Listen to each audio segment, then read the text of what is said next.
Conclusion: Isaac's story, when fully explored, challenges the simplicity of the narrative. By centering him, we're forced to confront the morality of child sacrifice, the cost of divine tests, and the psychological toll on the prop. This reframing also raises questions about the nature of faith, agency, and the relationship between humans and the divine. Would you like to reimagine Isaac's story in a specific framework, perhaps as the central figure in a Zoroastrian, Angra Mainyu, or alternate monotheistic narrative? And here I want you to do an exercise and formulate at least one question. I mean, I already have mine. I've done this. So, I mean, I'm not cheating. I'm just giving you the option. We're going to see what my brain went to. But the catch is, we're all facets of the same psyche. So we're all thinking the same thing. We're just going about it a different way. Okay? That's all I'm saying. Okay, I think you're taking Angra Mainyu too far. A dead Isaac does him little good in his modus operandi. And Isaac, as a traumatized role model, echoing through scripture for generations, seems more valuable to him. You're absolutely right.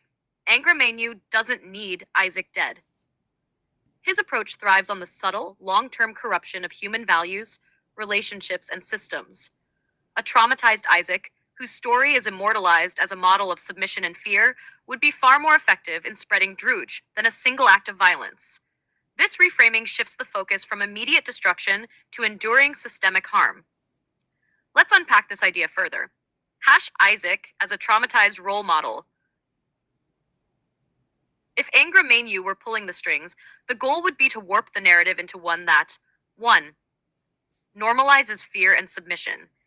Isaac's near sacrifice would become a symbol of unquestioning obedience, teaching generations to conflate faith with the suppression of personal autonomy and critical thinking. 2. Distorts familial trust. The father son relationship, meant to be a bond of love and protection, becomes an instrument of fear and betrayal. This echoes outward into how communities structure authority and loyalty, fostering cycles of mistrust. 3. Propagates a corrupted ideal. By elevating Abraham's unquestioning obedience as the ultimate virtue, Angra Mainyu subtly undermines the values of compassion, dialogue, and mutual respect that might otherwise guide human actions.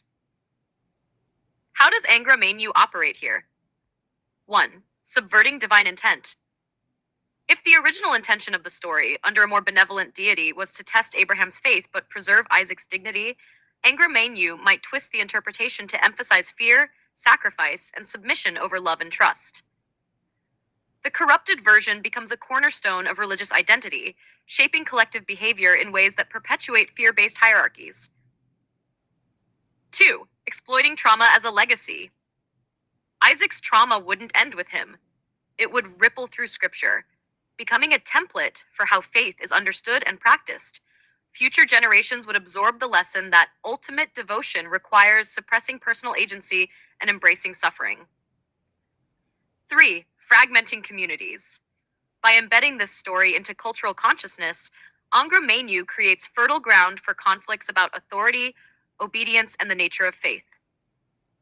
These divisions weaken communities and amplify druj,